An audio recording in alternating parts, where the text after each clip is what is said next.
NEET UG paper leak मामले में CBI का ताबड़तोड़ एक्शन जारी। नीट यूजी पेपर लीक मामले में बड़ा अपडेट आया है। सीबीआई ने लातूर से कोचिंग संचालक शिवराज मोटेगांवकर को गिरफ्तार किया है। इससे पहले भी सीबीआई नीट पेपर लीक मामले में कई लोगों को गिरफ्तार कर चुकी है। कुल संख्या 10 हो चुकी। लेकिन शिवराज मोटेगांवकर की गिरफ्तारी को एक बड़ी उपलब्धि माना जा रहा है। लातूर में आरसीसी नाम से कोचिंग संस्थान चलाने वाले शिवराज मोटेगांवकर का पिछले दिनों एक वीडियो वायरल हुआ था, जिसमें वो अपने संस्थान के स्टूडेंट से ये पूछते दिख रहे थे कि मॉक टेस्ट में पूछे गए कितने सवाल नीट एग्जाम में आए थे। जांच में सामने आया कि मॉक टेस्ट में पूछे गए केमिस्ट्री के 42 सवाल नीट में हूबहू पूछे गए थे। इसके बाद से वो सीबीआई की रडार पर थे। नीट पेपर लीक मामले में गिरफ्तार शिवराज मोटेगांवकर महाराष्ट्र की कोचिंग इंडस्ट्री का एक बड़ा ब्रांड है। वो लातूर और उसके आसपास के इलाकों में आरसीसी नाम से कोचिंग संस्थान चलाते हैं। तकरीबन 2 दशक पहले ये संस्थान शुरू हुए थे, जो अब लातूर में बड़ा कोचिंग संस्थान माना जाता है। नीट मामले में एक और बड़ी अपडेट आई है। संसद की एक समिति ने राष्ट्रीय परीक्षा एजेंसी एनटीए में किए जा रहे सुधारों और नीट यूजी 2026 पेपर लीक मामले की समीक्षा करने का फैसला किया है। इसके लिए समिति ने एनटीए के अध्यक्ष प्रदीप कुमार जोशी और बाकी अधिकारियों को चर्चा के लिए बुलाया है। शिक्षा, महिला, बच्चे, युवा और खेल मामलों से जुड़ी संसद की स्थायी समिति 21 मई को शिक्षा मंत्रालय के वरिष्ठ अधिकारियों से कथित पेपर लीक और एनटीए में सुधारों पर राय लेगी। ये जानकारी राज्यसभा में नोटिस के जरिए दी गई। अब अगली अपडेट की बात करते हैं। नीट यूजी 2026 पेपर लीक विवाद अभी पूरी तरह शांत भी नहीं हुआ है। अब इस मामले में सुप्रीम कोर्ट में एक नई याचिका दाखिल कर दी गई।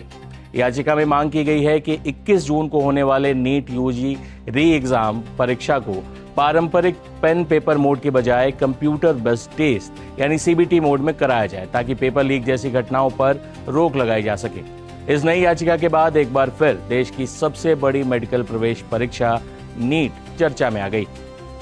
ये याचिका डाली किसने, ये भी बता देते हैं। सुप्रीम कोर्ट में ये याचिका आरजेडी सांसद सुधाकर सिंह, सामाजिक कार्यकर्ता अनुभव गर्ग, डॉक्टर ध्रुव चौहान और राजनीतिक नेता हरिशरण देवगन की ओर से दाखिल की गई।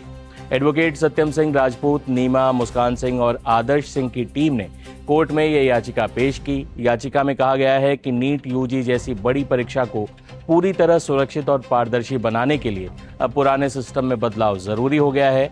इस वजह से परीक्षा को सीबीटी मोड में कराने की मांग की गई। सीबीआई ने सीकर के एक ही परिवार के 3 सदस्यों को गिरफ्तार किया है। इसमें 2 भाई दिनेश बिवाल और मांगीलाल बिवाल और मांगीलाल का सबसे बड़ा बेटा विकास शामिल। जांचकर्ताओं का दावा है कि आरोपियों ने एक गेस्ट पेपर का इंतजाम किया था, जो असल नीट यूजी एग्जाम के पेपर से काफी मिलता जुलता था। उन्होंने इसे शहर के कोचिंग नेटवर्क के जरिए फैलाया भी था। जांच अब दिनेश बिवाल के बेटे ऋषि बिवाल पर केंद्रित हो गई है, जो फिलहाल फरार चल रहा है। अधिकारियों को शक है कि परीक्षा से पहले ही उसे लीक पेपर मिल गया था।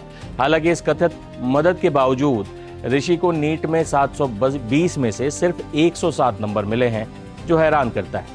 अधिकारियों ने बताया कि दिनेश बिवाल ने कथित तौर पर अपने बेटे के लिए लीक हुआ नीट पेपर हासिल करने के लिए सीकर में लगभग 10 लाख रुपए खर्च किए थे। नीट यूजी 2026 परीक्षा के बायोलॉजी के पेपर लीक मामले में शनिवार को महाराष्ट्र के पुणे की वरिष्ठ वनस्पति विज्ञान शिक्षिका मनीषा गुरुनाथ मंधारे को लंबी पूछताछ के बाद गिरफ्तार किया गया, जिसके बाद कोर्ट ने उन्हें न्यायिक हिरासत में भी भेज दिया।